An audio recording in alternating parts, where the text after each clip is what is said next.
Live streaming is on. There we go. So,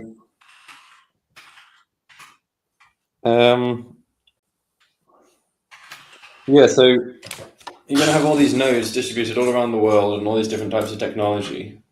How is it going to maintain similar levels of latency if we've got billions of users and there's all this cryptographic signing which is going on, and I imagine in real time or near real time, like how will it be a seamless transition from this old web to this new web? I hear those as two different questions, though. I understand, I think, what you mean. Like, is it because we're used to things being fast and working? Yeah. And then if it's different, will it still be as good and working and fast? There isn't much in Atom itself that has any scaling bottlenecks. Also because, I mean, Atom itself doesn't have any networking code. It uses languages, the concept of languages, for any kind of communication between Atom nodes. So it's pluggable. We don't need to change. This comes out of the interoperability and the evolvability bit. It depends on what we use as the underlying technology.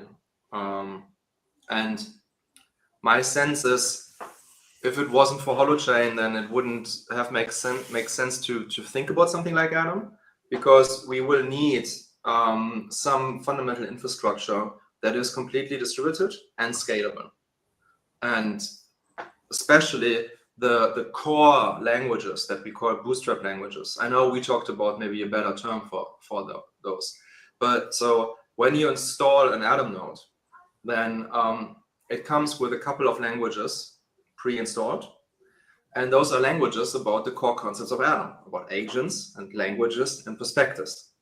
And because we have a language about languages, that's why we can extend it. You can create a new language, share it in the language of languages. I can get it there and install it. That's how the whole system can evolve.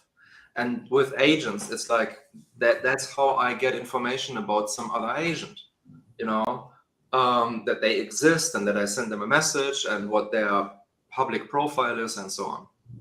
And then it continues with the neighborhoods and the perspectives. But if we find that for any of these components, our implementation isn't scalable enough, then we could even jump to a different technology. But I'm optimistic that we can, especially for those core languages, we can have very well scaling implementations with Holochain. Mm-hmm. So that's the central Atom part. Of course, if we now we could look at the perspectives in the neighborhoods. If I am part of many, many neighborhoods, and if we use the concept of social organisms, which we haven't talked about here now, but basically the ability in Atom to put these social spaces into a fractal holocene. So that, it's not just a neighborhood, it's actually an organism. We can act, we have governance, we are a thing, we are like a super agent. So that this thing can then be part in another neighborhood. So we could, and this is what I hope is happening, that people will build large holokeys with these social organisms. And then the question is, how do we search and find stuff in these large structures? James and I talked about it a lot. Because with Weco and thinking about building Weco on Atom, and Weco having this big overview, which currently is in one central database, we talked many hours about how we would do that in a way on Atom that it works. And there are at least 3 different strategies of how to do that. They have different trade-offs, and over time we would implement all of them.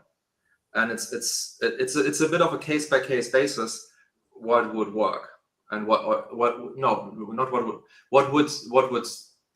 what is the best way, the easiest and the most efficient way to do things. But I can only say I'm not aware of any fundamental bottleneck. Like, for instance, what you have with blockchain, right? Blockchain has a fundamental bottleneck. And then people build other blockchains where the bottleneck is bigger, right? But it's still a bottleneck. So the main thing, and this is why I said something like Atom without Holochain, it's hard to think, like would need something similar like Holochain, but something that doesn't have a fundamental bottleneck. Okay. This is really important.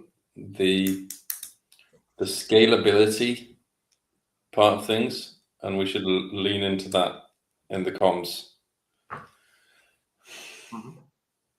Scalability, the interoperability. Can I quickly show you the pitch deck that James and I have started to? Oh fuck! How the hell do I find this? So many of these World Wide Web pitch decks.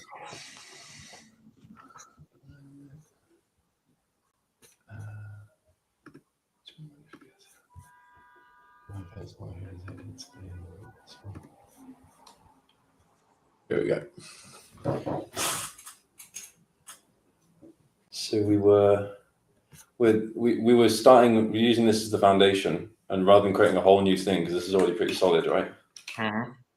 And so we were thinking, so here we have the three components: network, co-op, tech substrate, app ecosystem.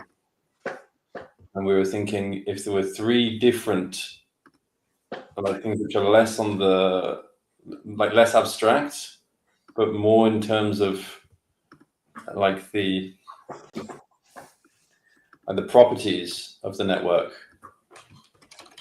And for now, we had Holonix interoperabilities, and now scalability feels like the important one, but Holonix also has some of that overlapping. Like we were looking for a triad here of three things where we can be like, well, we've solved these issues, and maybe it's decentralized. I don't know. That's just what was coming to mind as we were talking. Yeah.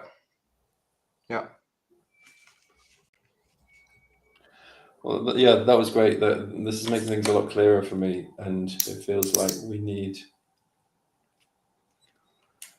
You know what would be great is if we can get you on the Jim Rutt show. Yeah. I'll speak with Jim about it.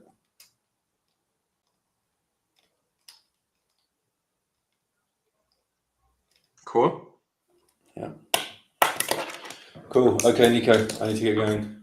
Yeah, same. Thanks, Lawrence. Okay, yeah. Cool. I mean, so this recording is not public right now? It's not public right now, no. Should we just make it public? Sure, we can make it public. Do you want to edit it before, maybe cutting out some pieces, or like I'd be happy to have that out. I'll just leave it raw. Okay. Yeah. You did it with your own YouTube? We have a Coasis YouTube account, right? Yeah, I just did it on this. I've got the Glassbead game account. That's where I was doing it last time. Yeah, right. In the future, we can do it on the Coasis. Yeah, we'll do that out. Cool. We could start posting it in our Discord. I mean, I'm also happy to post it on social. Like, yeah. Whatever you want to do.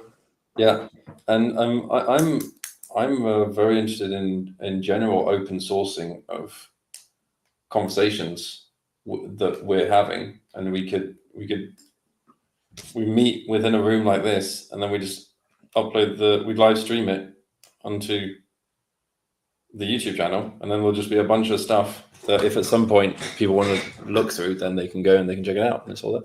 Yeah. Cool. All right. Okay, I'll see you later, Nico. See ya. Bye-bye. Peace. Okay, stop the live stream.